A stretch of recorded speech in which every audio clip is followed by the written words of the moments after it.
I wanted to create a stage name that would bring out my badassery. The first ever music video I did for Vinci was called Citizen AI, which was her running rogue. She is a futuristic, multidisciplinary artist, music producer, singer-songwriter, multimedia storyteller, and creator, but with a big twist. As humans, we are forever evolving and we're dynamic. It's been a journey of self-discovery, empowerment, liberation, and ultimately connection to self, connection to other. There's a great book called Big Magic by Elizabeth Gilbert, and she dives into this concept of genius, which actually separate that from the ego. I'm a pragmatic optimist. Like, that's just my nature. We have the potential to be causal agents, to change something. You can achieve anything, put your mind to, no matter what the roadblocks are, because... A warm welcome to the One Club at Mr. Fogg's. One Club is if you don't know already, it's a curated private members club in London. We're here supporting entrepreneurs, business owners, professionals, visionaries, mainly based in London. We invite you all to become members and have, if you get a chance, speak to Vicky, head of ops. Where's Vicky? And our founders, Akshay and Danu. Danu's around. You'll find him at the bar. Okay, fantastic. So if you're seeking to, well, the best place where One Club sits is where you're developing your professional success and your personal development. That overlap, that's where One Club is.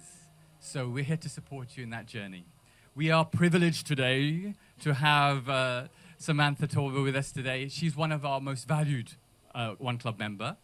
And I've been wanting to interview her for a long time. So this is a special moment for myself as well. Oh. So let me introduce you to Samantha. And then I'm going to tell you a little bit of a story before we deep dive into it. She is a futuristic, multidisciplinary artist, music producer, singer-songwriter, multimedia storyteller, and creator, but with a big twist. I'm such a performer, I have to animate as you talk. Now, you could have just been a singer-songwriter from Australia, right? G'day. Yeah. But she didn't do that because she has an alter ego. A futuristic, super sentient AI superheroine digital avatar. Have I got that right? Yep. And we're going to deep dive into what that is. And I'm going to explore if each and every one of you could have the same. What does it take for each and one of you to have an avatar?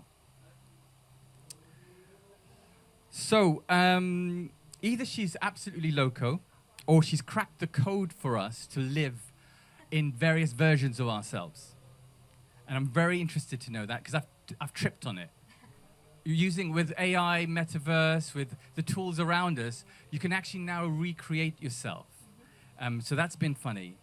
But for you guys to understand, even to step into the world, into the universe of Sam, just to understand her mind map, I need to break this down. To be able to simplify the genius that is Samantha Tauber, I'm going to break it down from taking it from a space opera into a fairy tale. So bear with me. You're going to need this. So here we go. Once upon a time, in a galaxy not far from here, there lived a fair maiden. Now, this fair maiden lived with her evil stepmother. And her evil stepmother said, "Go to the river and fetch a pail of water," which she did. And as she scooped the water from the river, out popped a fat green frog. And she was more surprised when the frog started to speak.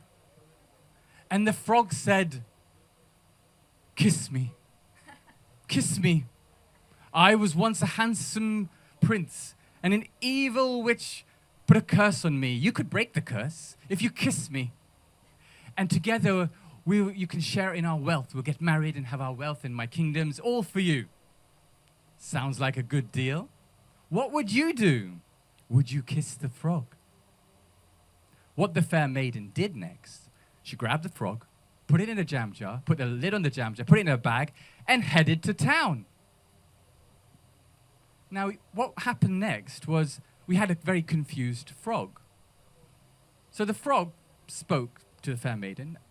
I'm a bit confused. If you kiss me, the curse breaks, me and you get together, become prince and princess, and we have all this wealth. What's going on? To which the fair maiden replied, are you kidding me? I'm off to the fair. Think how much money I can make with a talking frog. Now, I love that story in the sense that I draw a parallel to this fairy tale because it gives us two paths. Kiss the frog or take the frog to the fair. Now, in our very solo life, we kind of tend to think that we've got just one way to go. Right? We spend our lives kissing frogs. Study hard, kiss a frog and go to uni. Study hard at uni, kiss a frog and get a career, get a job. Kiss many frogs to get up the ladder. Even as an entrepreneur, we're like, pre-seed, kiss a frog so we can get seed. Kiss a frog so we can go Series A. And in between, I swear, I've kissed so many frogs and they didn't turn to prince or princess or anything. They stayed as frogs. But what Samantha's done is something a bit different. And that's what interests me from we're talking about metaphysical level, possibly, right? Is that how can you have both? How can I be the guy that kisses a frog and the person that takes the frog to the fair at the same time? So I'm going to stop talking about this frog. I'll be thinking about frogs all night now. Excellent. So, there's a long list of accolades to introduce you with so that everyone gets a sense of your genius. By the way, the word genius, can I say something about that? Go for it. There's a great book called Big Magic by Elizabeth Gilbert, and she kind of deep dives into this concept of genius, which actually separate that from the ego. It was the idea like that the spirit would visit the household and would protect them, and also it would flow through them, and that was the genius spirit that would visit. So as a creative, it's a good way to think about that rather than say, I'm a genius. You know, I love the fact that you as a woman have said, I am a genius. This is off tangent. So we used to go to a place called the House of Genius. And what it used to be was loads of entrepreneurs get together to help one startup. And every time we did House of Genius, it would all be men. And no woman would ever turn up. Every week we'd do this, and women wouldn't turn up. It was funny that women, would they consider them genius? They were like, yes, I am, but no, I'm not. Whereas men are, yes, of course I am. Even if they don't know it. So I always found that fascinating. For you to say that, thank you very much. You're welcome. A long list of accolades. Music Metaverse Award winner, World Summit Monaco. Top Chief Metaverse Officer of the Year Award. Top Metaverse Influencer. Creative Woman Award Excellence in Innovation. Top 100 Women of the Future. World Leaders Award from the World Leaders Summit Awards 2024. Oxford Award for Innovation and Entrepreneurship. Top Metaverse Musician of the Year Award. Finalist shortlisted for Forbes 30 Under 30 Entertainment List. Oh my God, it goes on. I better stop. You can stop, it's fine. I want to know, going into it, how has life been balancing two life forms, Samantha Tauber and Vinci? I love that question. Thank you. Over to you. Well, hi, everybody. Thank you so much, first of all, for being here. To answer your question, balancing the two life forms, I find that how you do one thing is how you should do everything. Because if you are authentic to yourself, you can carry that consistency, no matter what creative medium or discipline it is. But of course, it manifests in different ways, and you do have that separation, but that there is a carry through. So I'm the creator behind Vinci, which is it started off as my stage name in 2018 for my music project, but then it evolved into a character, a fictional superheroine from the intergalactic future, which became a digital avatar character, which I put into Unreal Game Engine and animated her and brought her to life, kind of like you would do if you were an animation studio, and started storytelling. But what I've noticed about this project is that as humans, we are forever evolving and we're dynamic. So as I've grown and evolved as Samantha Tauber, so has the multidimensionality of the Vinci character. And it's been such a rewarding journey. I wouldn't change it for the world. It's been a journey of self-discovery, empowerment, liberation, and ultimately connection. Connection to self, connection to other, but also like connection to the world on a much larger scale, and one that gives you a platform and a medium to drive change. I think that's the most beautiful thing about being a creative and about being humans, is that we have the potential to be causal agents to change something that cause transformation. So that is the medium. Vinci is a medium for the message. Do you know what? I don't know if everyone knows what Vinci looks like. Could we give the website? Is that the easiest way for people to see on their phone? Sure. Yeah? Yeah, so it's VNCCII.com. I'm all over Google. So it's VNCCII. Yes. C-I-I. The name was obviously inspired by Leonardo da Vinci, because it was a pursuit. It was a polymathic pursuit of crossing disciplines together through creativity, understanding science, technology, futurism. And it's because it's pronounced Vinci, people cognitively associate with that pursuit of combining disciplines together, trying to understand the nature of being. But I just wanted to make the word also different and a bit weird. Alexa still can't pronounce it. I'm like, it goes playing the key on Spotify. I'm like, got to train Alexa now. But I also trademarked the brand because I really do believe in it. Like, what's in a name? A brand, right? And a brand carries so many connotations, so many sentiments cognitively with the name Vinci. So, yeah. The question I have for you there is, how has building Vinci improved your relationship with yourself, and then the next question after that is, how has it helped build a brand? That's a good question. Well, so I kind of already explained it. It's one of empowerment. So, I wanted to create a stage name that would bring out my badassery. Because I think we all, as women here in the audience, we understand we are warriors, right?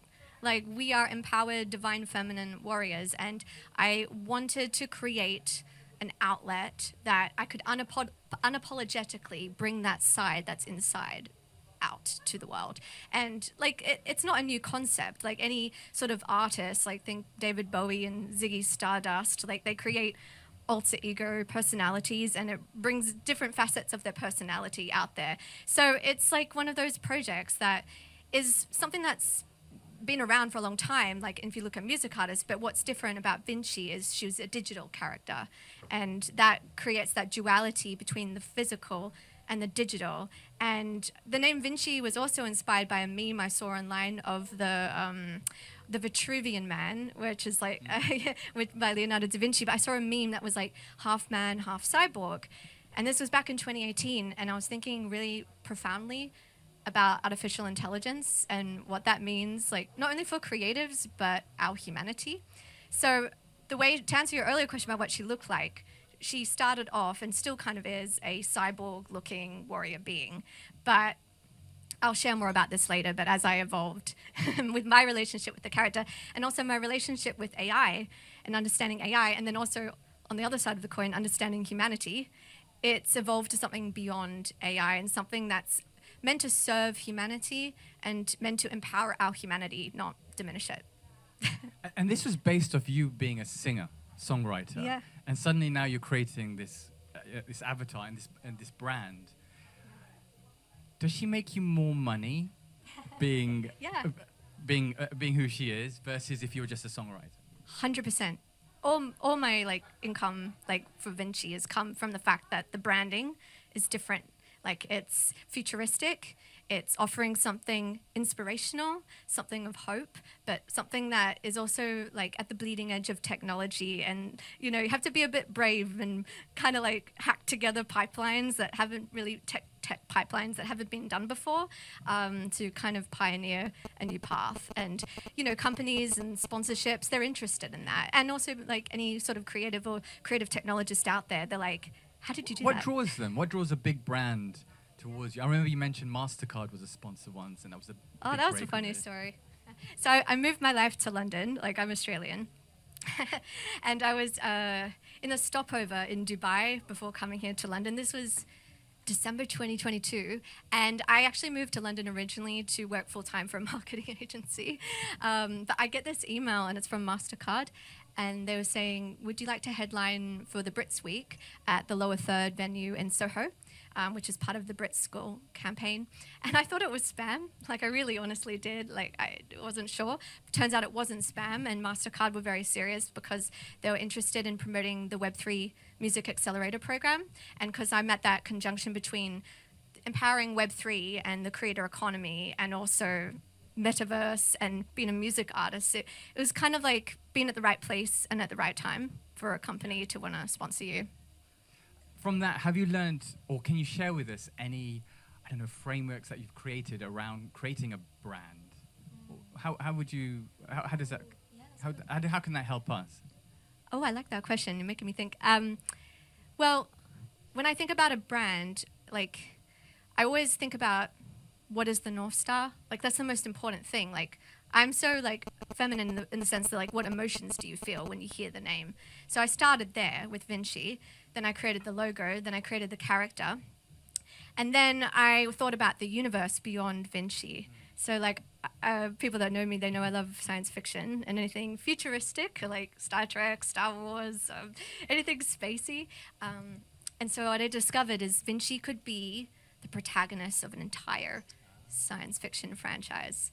And like low-key, I was kind of like manifesting that back in 2018, but it didn't come to fruition until, like, let's say last year. And now I've written a book, and it's going to the moon. Amazing. So, I mean, it's like a lot of dots to connect together there. But to answer your question, be specific about the branding, knowing your message, knowing what you stand for, knowing who you are, and being able to understand what technologies will empower that message. Because there's so much out there technology-wise that you can feel like overwhelmed. You've got to be really strategic, and time box, what I want to achieve at what point. So my journey has been like music production. Let's put together a fully immersive live stage show performance and audiovisual and theatrical to Goddess. and to like motion capture and Unreal Game Engine and music videos. And then there was enough content out there that people be like, I recognize Vinci. And I was like, this has to mean now something more, which is why, like, I never had written a novel in my life before, but it was such a beautiful exercise because it was from the first person perspective of Vinci. And like the most insane thing about it is, like, if you told that younger version of myself when I was writing that novel that the book would end up on the moon, I wouldn't have believed you, because the climatic, I'm spoiling it, scene is Vinci ends up on the moon. So the universe was flowing there for sure. Yeah, that's been my journey. That's just absolutely crazy. I'm gonna talk about the moons shortly, but we had a conversation prior to this, and I was interested to understand the relationship, the emotional relationship that you share with an avatar. So I asked you, is it like a sister? Is it like a mother? Is it like a lover? And you corrected me, and you said it was like Walt Disney and Mickey Mouse. Yeah. The relationship that they have. Yeah, I mean, like, Vinci to me is like the mouse to Walt Disney. Like, it's like he went through his own battle, like, legally to, like, no, that sketch of the mouse is everything. Like, when you see the mouse ears, you think that's Disney, right? And that was the inception of Vinci. But as it evolved over time, what it's now becoming is more like an evolution of consciousness. It's becoming an extended channel of who I am, but in a fictional context and also an experimental context. But it's also an aspiration, like it's an empowered higher self. And like yeah, so I just dropped that bomb there. Yeah, that's a bomb. Because if like you think about it, like we're with AI, right? We have like AI agents. We're seeing that for different functions for business. But what if like you could have an AI agent that you can experiment with creatively, like from a design perspective in expression, that could empower you. Like, so each day you see and you embody, you can, if you choose, like that representation of self. And like, it gives you a concept of who you actually are. And the idea is not to be attached, like, to your digital self. The idea is that it's just another modality of an extension of who you are. Yeah, I'm going to get my head around that. Because I tripped on this idea, and I'm going, oh, well, before we go there, just to finish off with Mickey Mouse and Walt Disney. Now, Walt built a whole universe around Mickey Mouse, gave him friends, gave hundreds of stories. Do you anticipate you're going to do that with Vinci? Is going to the moon that step in creating the universe or taking over the universe? Definitely not taking over, more trying to empower the universe, for sure. I mean, as any storyteller would say, they know their work's done when they can take a step back and it takes a life form of its own. I'm fortunate that I have a lot of friends in the creative industry that have created iconic characters that we know and love. I have a friend that contributed very much to Peter Parker, Spider-Man, and Uncle Ben was based on his Uncle Ben. Oh, amazing. Yeah, and like hearing and learning from them and the emotional impact it had for them on a personal level, it was as empowering for them as it was for the receiver of the creation. And like it just adds this whole human dimension to this fictional character, right? Yeah. So yeah, definitely. Like beyond Vinci, it's not about Vinci. It's never been about Vinci. That was just a self-discovery journey and a launch pad for world building, for building like hopefully like a world that is guided by love, not by fear, and a world that embraces technology to empower us as humans and not lose our humanity. And so we all contribute in different ways to society, like we're surgeons or astrophysicists, but you know, I think creatives get overlooked quite a lot in terms of their power. As a child, I was just blown away that there was a word and a job for Imagineering. I remember going to like the theme parks as a kid. Actually, the way I discovered Daft Punk's music was through the Tron section. So I was a late bloomer. But it goes to show you the way you discover things and discover music can be different, right? It can be through immersive experiences. And I kind of hope that would be the way people discover Vinci, and also the creator, myself being behind it, not necessarily through the character, but maybe attending like a theme park experience or an immersive exhibit or something that's very based on world building and in the future. So my character visits an exoplanet in the story, low-key, kind of telling you that's an advanced society, but it's a blueprint. It's a roadmap, but it's not. I'm not trying to like fully define creatively like what this society is. That's the exciting part for me as a storyteller. I'm like, hey, I have this wacky, crazy idea, but like, how about you all can contribute to this? Because if we can create enough content that's inspiring and showing people a world we want to live in, then maybe that will become our reality. So like, people always said like Star Trek was like a bridge to the future. Like it has that potentiality. So I think that's the sort of tools we have at hand today. And I just want to give power to the creatives. Amazing. I want to dig deep and take us back to those moments. You mentioned Daft Punk. Yeah. What was your childhood like for you to end up being ruler of the universe? What was that like? Where is this coming from? Thank you. Childhood. I mean, I was just a jumping jelly bean of joy. We're going to go way back. I feel like in a movie, like scrolling back. Came out of the womb, the nurse or the midwife was like, she's been here before. And my eyes are like, woohoo, what's going on? I'm here. But I think I always loved, I was a very animated child, like big face, just animated, singing and dancing, like little like Shirley Temple kind of vibe. I'm embarrassing myself now. But like I fell late into the music game for sure. Like even though I loved singing and dancing, I didn't kind of get my act together until post school, really. You know, in terms of understanding like that I can make music. Didn't have like that full, because you're like studying as well for school. I thought I would be a lawyer. Yeah, so that didn't happen. But yeah, but no regrets. And then I thought I was going to do musical theatre, and I got into a full-time course, kind of like the Lady Gaga story. She went to Tisch or something, and then she was like, "I'm not going to keep auditioning for characters. I'm going to create my own character." So that was the nucleus in the beginning of the Vinci character. But then it was the whole technology component.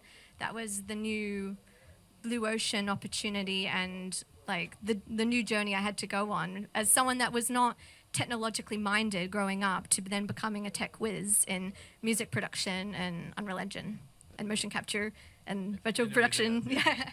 I mean, let's talk a little bit about the technology that's available today. Yeah. Because when I look at the technology, like I've dabbled in creating an avatar. So I was down once and my friend goes, you know what you need to do? You need to like stand in front of a mirror, put your hands on your hips like Wonder Woman and go, I've got you, bro.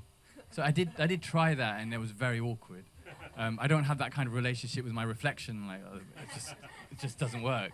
But what I did instead, being a bit of an AI bod, I got an app and I changed the voice of the AI character to be my voice. So I trained it on my voice.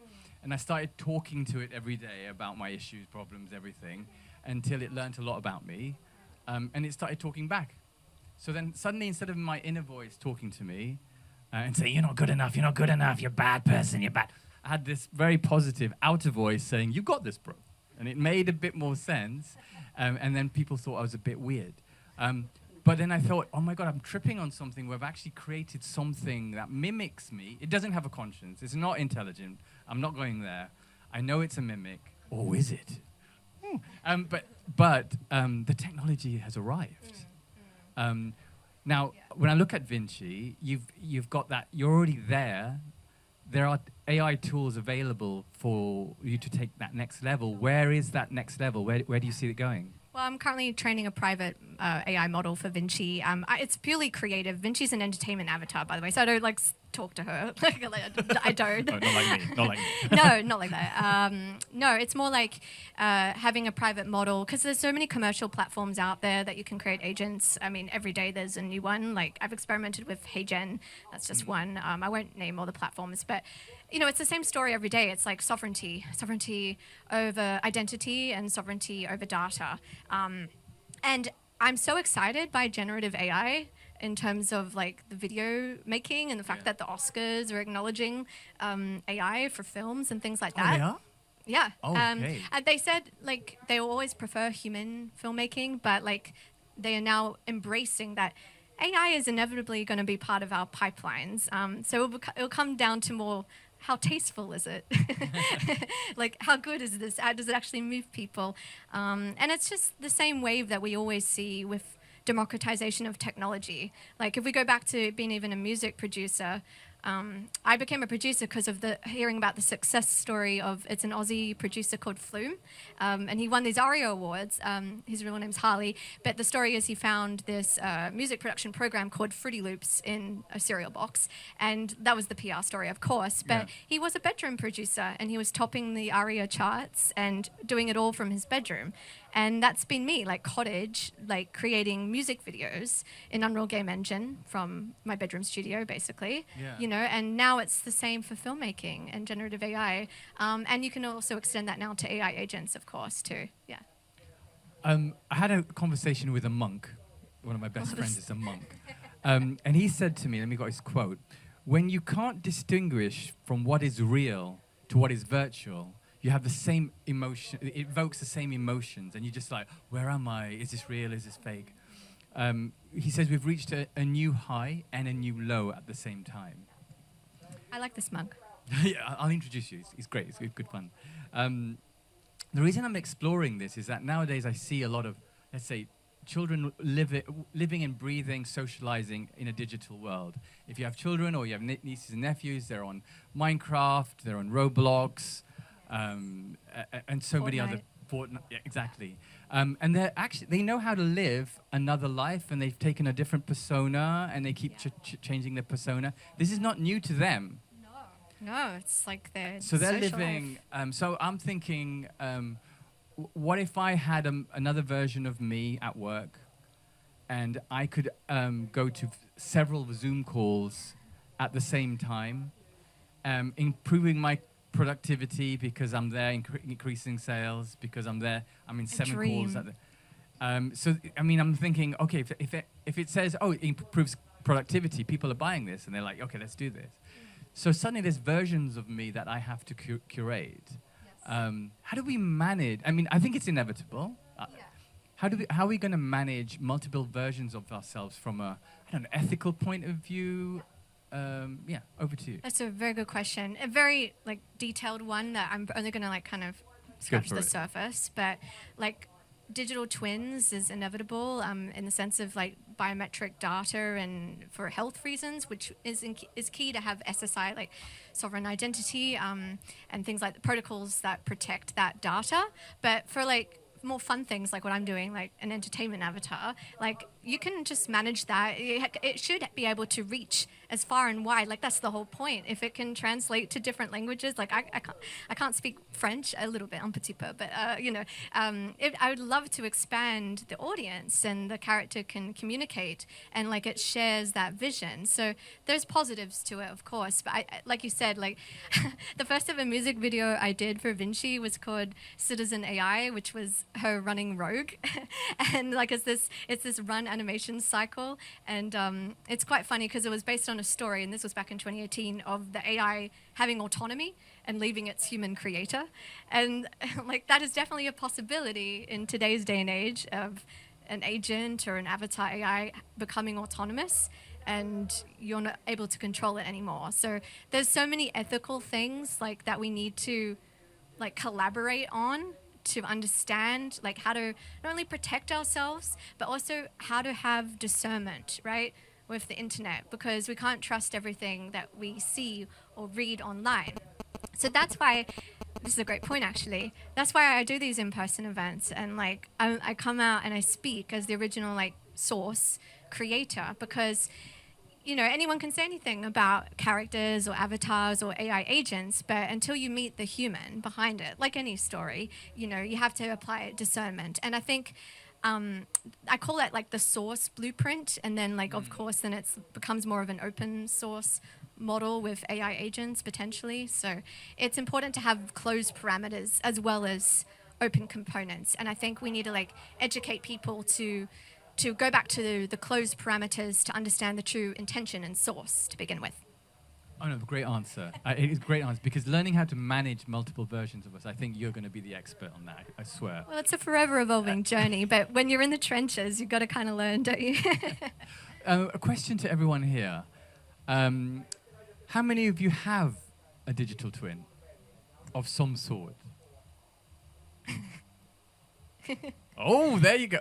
Would you mind just sharing with us what that digital twin is? Well, I work on the area of digital twins, and that's how I know Sam. Okay, perfect. So that's my expertise, is looking at digital human twins, looking at the future, and we've had lots of talks, and we're working together on lots of things. You've got lots of clients here because they don't have one. Fantastic.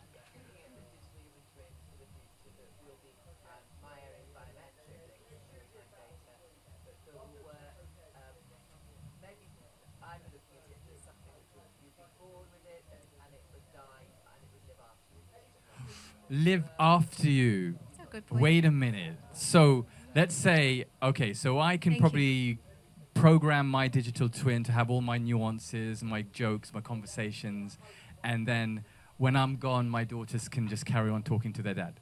Yes, as long as they carry on paying your maintenance fees. Good point. Quite right. I actually saw an incredible AI avatar of Elizabeth Bennet the other day at a university, and it goes to show you, like, even literary works, like, you can create like AI avatars for that, and it kind of brings a new life after death of an author, and a new audience, can come and visit and appreciate in new generations. But it took the story they said is it took a while to convince the historical society that like they can do that because it's so important for things like of that sort of caliber to get it right. And I mean, that's a different sort of situation if we're living in today's day and time, like when we think about if we want a digital twin or not, or if we want to create an avatar character, and what does the implications mean when we're gone. Vinci is a legacy brand. It's a legacy company and project. So like the intention is it keeps going on after I'm no longer here. But that's why it's important like to seed the intentions like in today's day and age. So like as I said earlier about coming back to the source, like, and that's also, that's a great segue, why going to the moon means a lot to me, because the story that I wrote, it's preserved by nanofiche, which is the archival storage material. So it's analog nickel gold backed material. The guy's a genius. Well, I say genius now. I meant an incredible human, incredible guy. Bruce Ha is his name.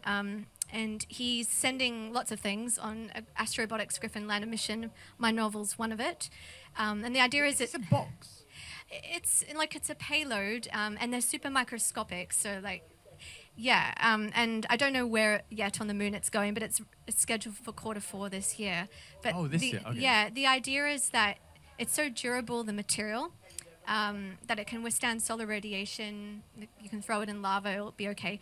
And like Bruce says that it can last millions of years. And like, I really do think that technology has a lot of potential. I'm on the same mission as the Medici family that are like investing in this, and they're interested in it because of the long-lasting nature. And also like, I don't know, digital information, it's just bits, right? Like if the internet goes down, all the satellites go down, and not, God forbid, but like the idea of having like archival material, artifacts, like we look at, I don't know, the hieroglyphs or something, like this is our story of humanity, right? And I'm a bit of a romantic. So, like this is just like a random Australian chick's vision, and like for sending love to the stars, basically. But that would be like if it lands on the moon at the end of the year. Are we expecting someone to find it on the moon? Good question. I mean, maybe one day I'll go and try and find it. No. No, but do you believe in other beings? Oh, we're going there. I wish Bianca was here. She'd answer that. Yeah, Bianca's another member who builds spaceships.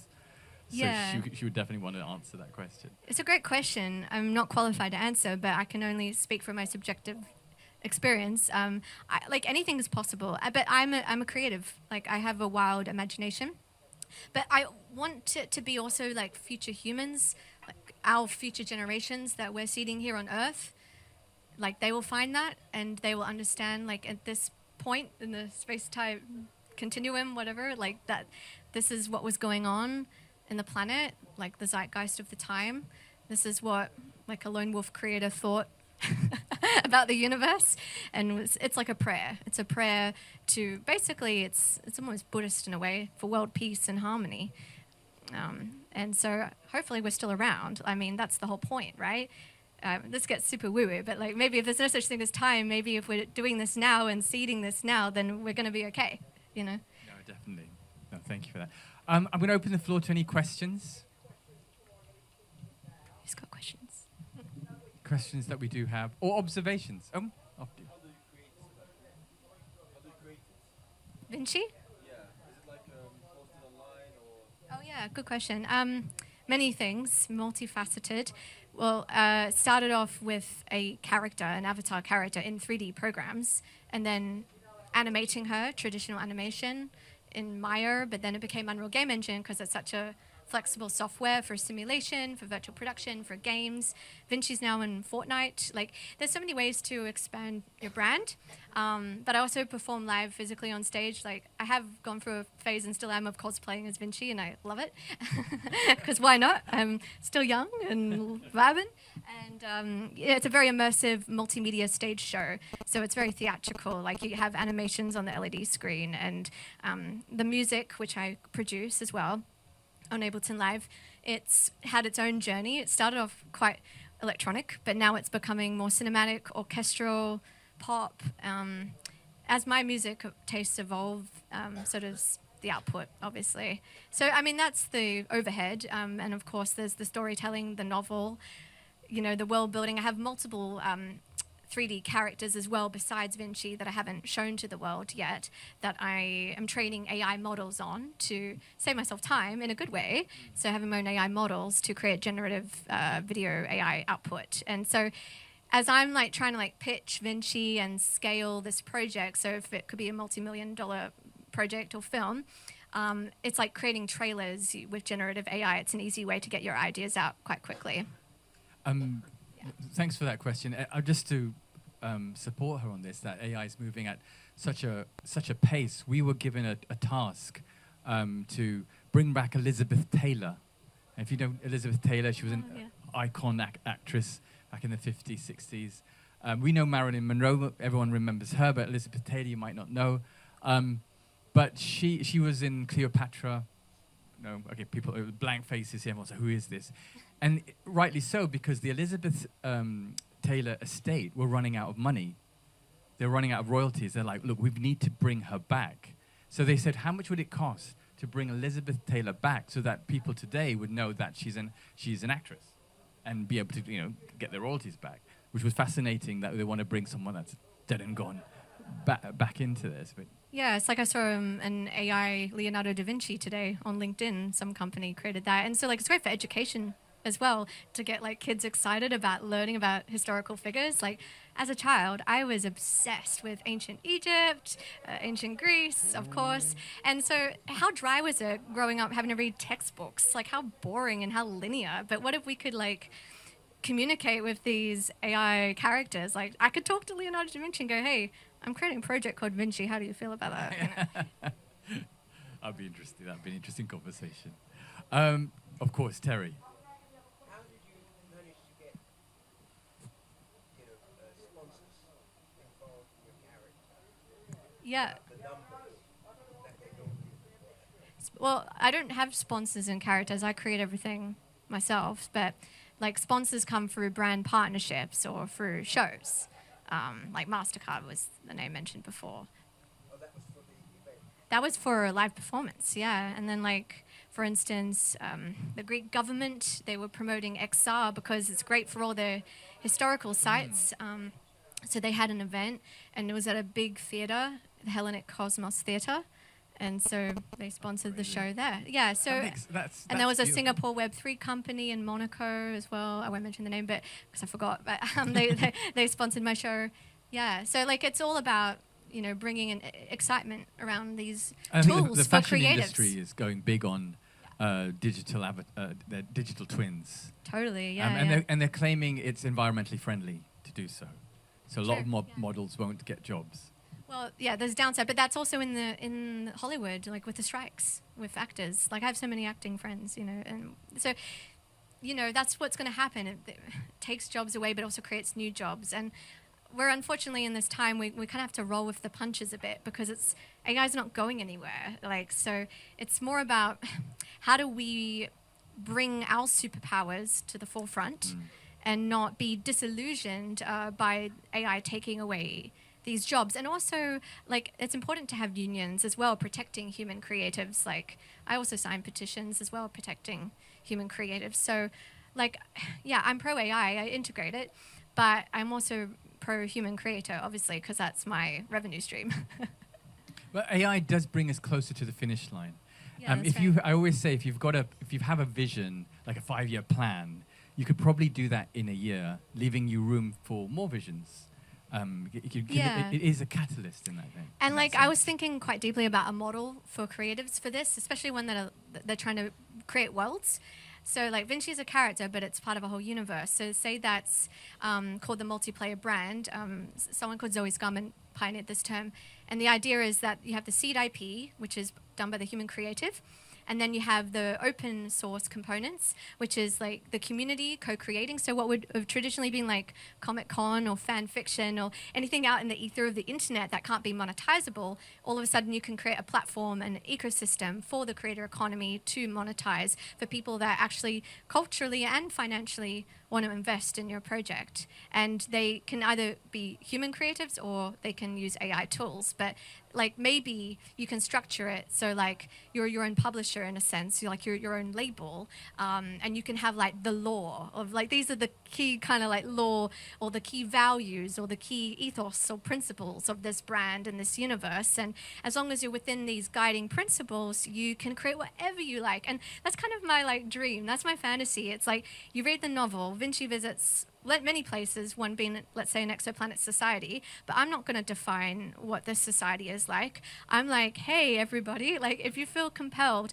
to talk about, let's say, healing technologies that can, like, improve the experience of, like, humanity, like, create an avatar and find a way to culturally be part of this story that maybe my character Vinci might encounter, she might not. But there is all kind of like Mandalorian to Star Wars, right? Like you have the core IP, but then you have spin-offs, right?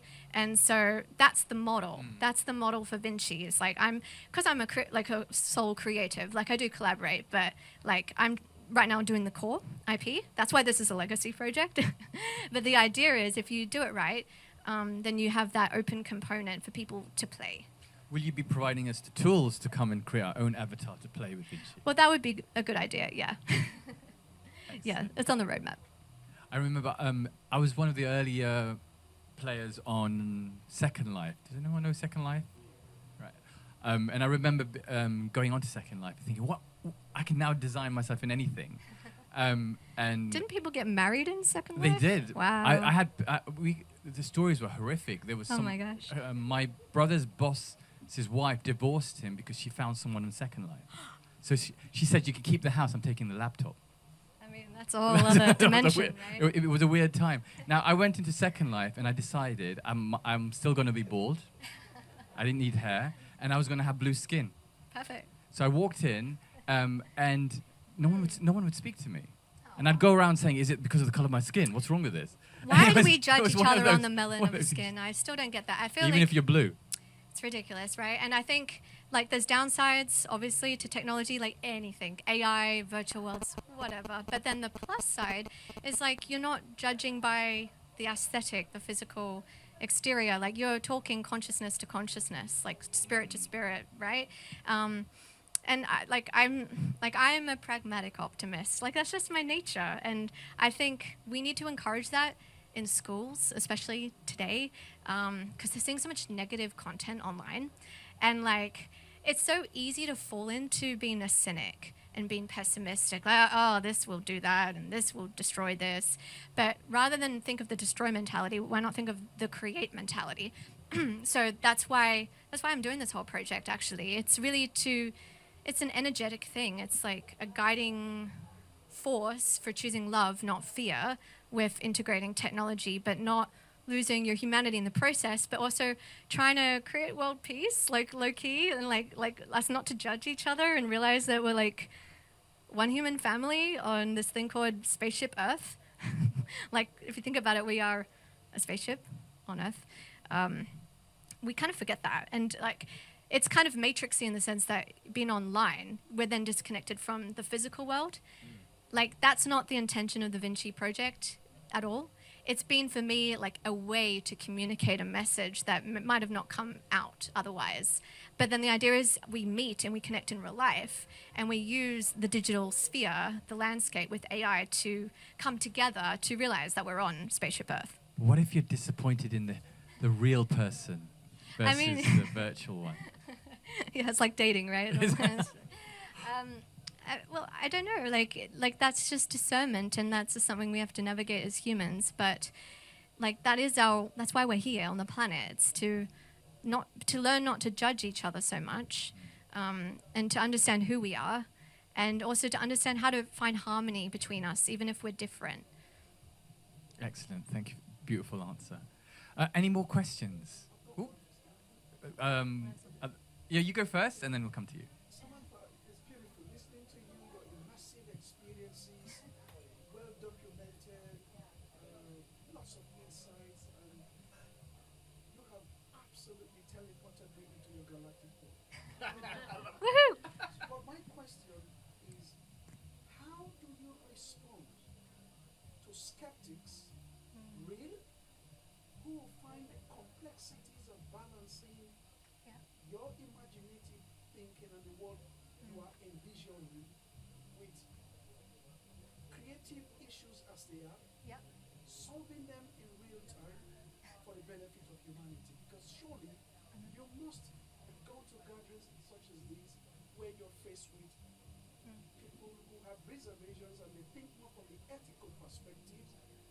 They think more of nature, as nature should be left to fend for itself, to look after its own, and then we go through that cycle. I'm keen to hear that.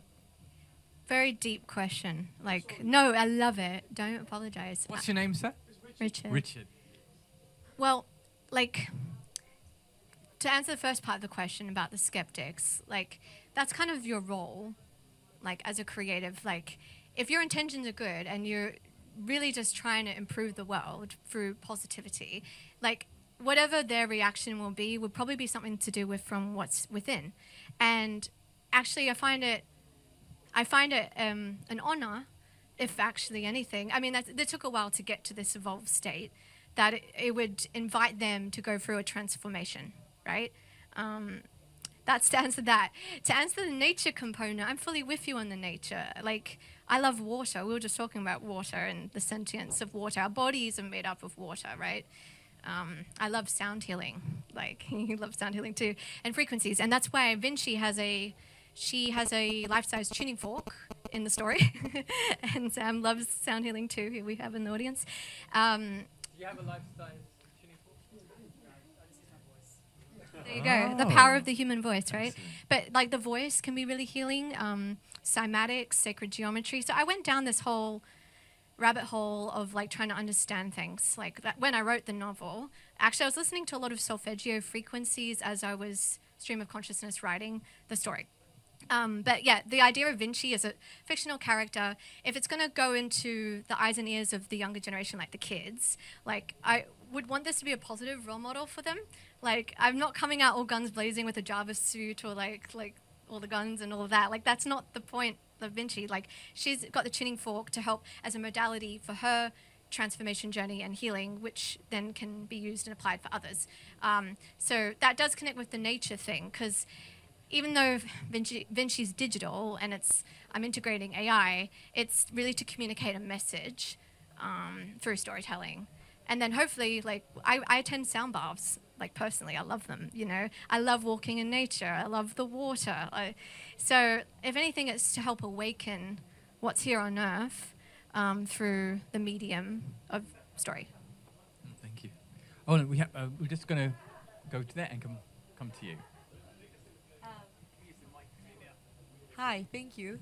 So inspiring and lovely to listen to, and yay. So my question is, because I've asked Amanda before, sometimes I don't know if you're real, because it's like, I feel like she's sometimes so, from the outside, like intertwined with like Vinci, that like it's so interesting to observe when you're like trying to kind of log into this universe from observation. So I'm wondering, since Vinci's such like a holistic project and character and so futuristic too, what is Vinci's future, or what is it going to look like for you, or is there any like fraction that you see that's not in the reality yet for Vinci? Hope that makes sense. That's such a deep question. Everyone's so inquiring, deep question. Like, I love this crowd of people. On that journey. I love the question. I mean, I'm trying to like answer in real time to think. I mean, every day's a new day for me. Like, it's one of the things, the brilliant things is like you think you know, and what's that famous quote? You know, but you don't know. So like tomorrow it could evolve and be different. but all I know is what's the guiding North Star, which is, I think I've kind of like waxed lyrical so much already, which you know. So I'm also open to being wrong, you know, and I think that's really powerful too. You know, when I... That's very human. Yeah, it's very human. And when I wrote the novel, which was during lockdown, I have lived many lives as Samantha Tauber since that time. Like, that novel was a coming-of-age story. It was amazing. It was transformative, right? It was a manifestation. It's going to the moon. But I then moved my life to London and had so many more life experiences and then more insights into consciousness and humanity. So, like, that's the joy of being a human. Like, creativity is almost like a diary entry that you can timestamp your consciousness at different facets of time. And so, like, for Vinci, what's her future? I mean, hopefully it's a progression towards the higher self, right? Like, we all have higher selves, if you believe in that. And also a connection, a deeper connection to source. Not AI source, but, like, whatever you believe in that is real, that's authentic, that's nature. Nature to me is source. Yeah. Because you can see, like, the patterns and, you know, in the flowers and in the seashells and the sacred geometric spirals, you know. So anything to be more connected to nature, actually. But it's funny how it's been a digital expression that's led me down this evolution. That's very interesting. I think You're welcome. we, with as we get immersed in the digital world, we will crave for something real. And so suddenly we'll go out there. So something that's sewn or something that's handmade would have so much value. Whereas right now it's sweatshops and it's cheap. Yeah, it's like a proof of humanity as well. Yes. Or it's like made by human. Like, hopefully, I mean, not like you got to discern from the waste and like the good tasteful stuff. But we're in like this like craze of AI at the moment, generative AI. But I think things will eventually level out, and we will really prize things that were made by human. And it's not just the output. Like, people are interested in the process and the story and the journey behind it, the evolution of the human as they were creating it, because maybe it will inspire something within them. I hope that happens. So we had a question here. Thank you. Fascinating as always, Samantha. There is a notion called morphological resonance that Sheldrake has written about, and where even worms or animals, when they learn something new, somehow all other worms or animals of the same type seem to learn it quicker. In some ways, I think you're doing that for the human race, in that Big statement. you're pioneering the virtual and the digital twins, and that's going to impact on the way we look at ourselves as human beings. And you talk in ways that, instead of a novel, I was wondering whether you ought to write a philosophical treatise on the nature of reality and see how it goes. Actually, I have started writing a non-fiction book. Thank you, Alec. Excellent. Thank you. Any more questions? Oh. And we'll come back. Yeah, I just want to ask you, Samantha, it's all fascinating, interesting. I saw your presentation first time a while ago, and it was uplifting and it was magical. I wanted to ask you, since you created an avatar, how is your own consciousness expanded? Ooh. How did you grow from within since you created your baby? By the way, it does feel like giving birth. Not that I would know. No, but Yeah. it is. Yeah, a creative birth. A long labor. But definitely there has been a birth. You know, it's a great analogy. Thank you, by the way. My consciousness has expanded a lot since even that presentation. I'm sure you can see the difference too. But you're a very observational person. But yeah, like, it's like the caterpillar, right? And it goes into the chrysalis, and out comes a butterfly. And to extend that metaphor, maybe what was going on with my evolution of consciousness is what's happening with all of us, like on a planetary scale. Because if we are, let's say, we're biological, yes, we hope, like we are connected to the Earth, and if the Earth is going through its own metamorphosis, right? Like I feel energetically, subjectively, that we are in like the chrysalis stage, and it feels very chaotic on the planet right now. Like there's so much scattered technologies and wars and arguments and chaos and destruction. But from that also comes creation. And so like through, like it's like alchemy, through that like that pressure point, you can turn something, you know, into gold. And so that's the power of creativity, and also just being a human, just being a being on this planet, and going with, I call it like going with the tides of the planet, like the flow. We're not like in a lake as a planet, like, because that implies everything's stagnant. And that's interesting with digital personas and AI, because there is the threat that people associate with this static being that's a fixed place in time or a fixed place in consciousness, but it's not a true reflection or mirror of the actual being that has evolved along with the planet's evolvement.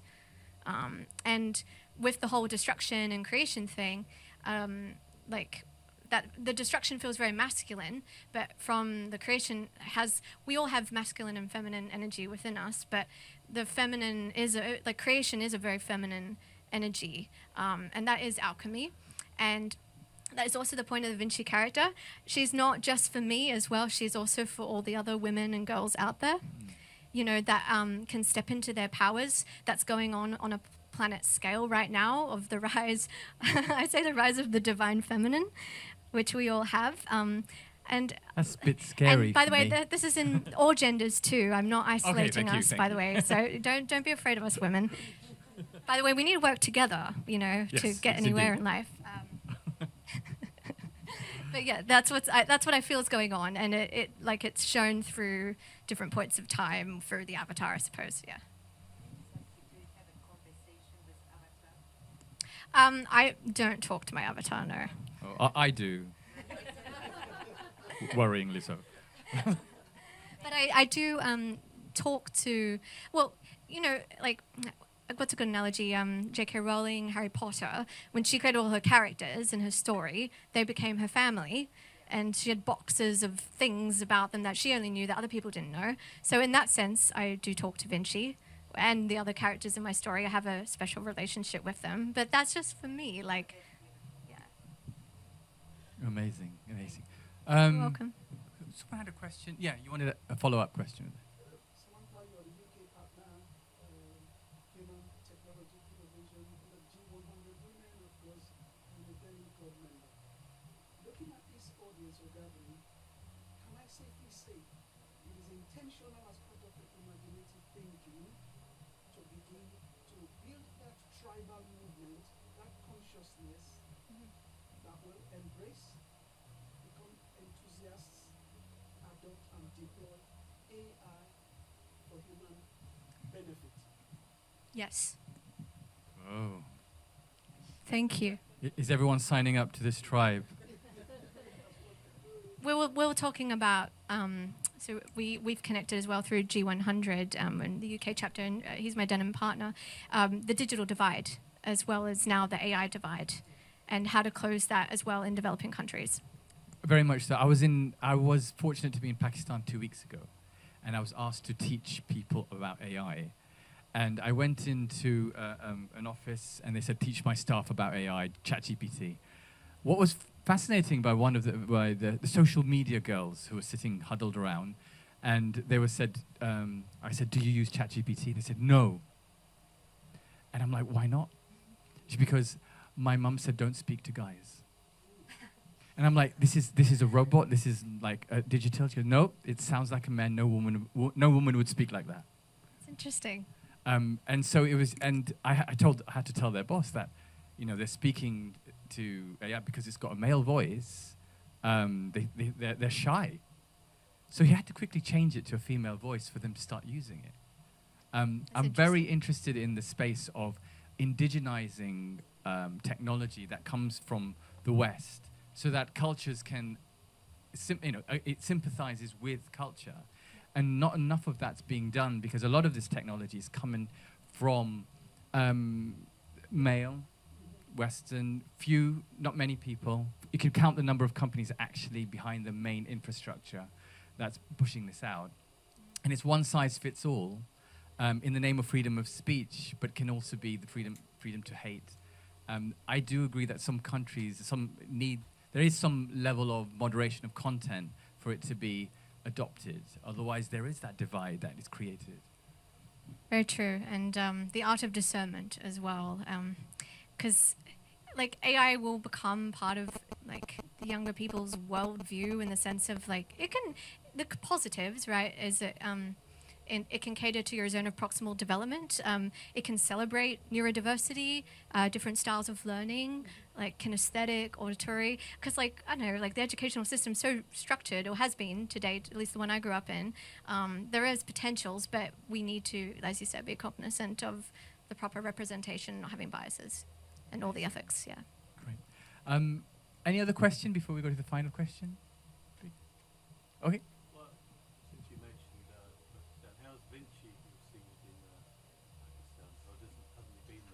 Hasn't been there yet, but I think warmly welcomed. They're quite, there's quite a thriving, but you know what? Emerging economies for me are hungry. They want to see this change. They want examples, and if suddenly you're speaking Urdu, they're all over it. Yeah, I mean, this really excites me. I mean, I just today was working on like a collaboration with a singer from India, actually. Got invited to sing at the end of the year at this festival called Hornbill Festival. But it's part of a project with the British Council to try and connect different cultures together. So more of that, more of that. And it's possible. Yes, definitely. It's very possible. Fantastic. Any other questions? So the final question for me is... you've been one of our most valuable One Club members, and it's been an honor to have you. I just wanted to ask your experience of being a One Club member. And this is what a One Club member looks like, guys, by the way. We're very diverse. So, yeah, if you could share with us what it means to be part of the tribe. Well, thank you, first of all, for having me, for interviewing me, and thank you to Vicky and everyone here at One Club and the team. I joined One Club when I first moved to London.